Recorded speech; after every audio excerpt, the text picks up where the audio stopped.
یہ فرد یا افراد کا مجموعہ ان اختیارات کی روح سے تمام افراد کی حفاظت، سیکیورٹی کا انتظام کرے۔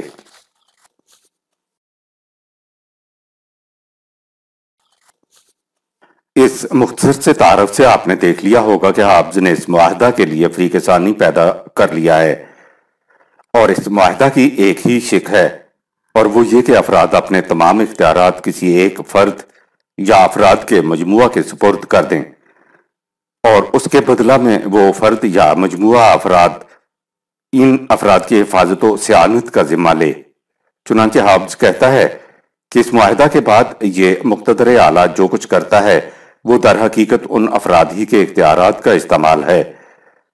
یہ مقتدر اعلیٰ اپنے فیصلوں میں کسی آئین و ضوابط کا پابند نہیں، اس لیے اس کے فیصلے افراد متعلقہ کے لیے ضابطہ اخلاق و قانون بن جاتے ہیں، حتیٰ کہ دوسری مملکت کے ساتھ معاملات میں بھی کوئی متفق علیہ ضابطہ اخلاق نہیں، بلکہ صرف معاہدہ ضروری ہوتا ہے۔ اور معاہدات کے متعلق خود حافظ کے الفاظ یہ ہیں کہ تلوار کے بغیر معاہدات خالی الفاظ رہ جاتے ہیں جن میں اپنی حفاظت کی کوئی قوت نہیں ہوتی، لہٰذا اس مقتدر اعلیٰ کی قوت ہی ضابطہ اخلاق ہے۔ لاک کا نظریہ، یہ ہے مختصر الفاظ میں حافظ کا نظریہ میثاق۔ تفصیل کے لیے اس کی کتاب لوایتھن۔ نظریہ میثاق کا دوسرا پیام بر لاک ہے۔ انسانی فطرت کے متعلق لاک کا نظریہ حافظ کے بالکل برعکس ہے۔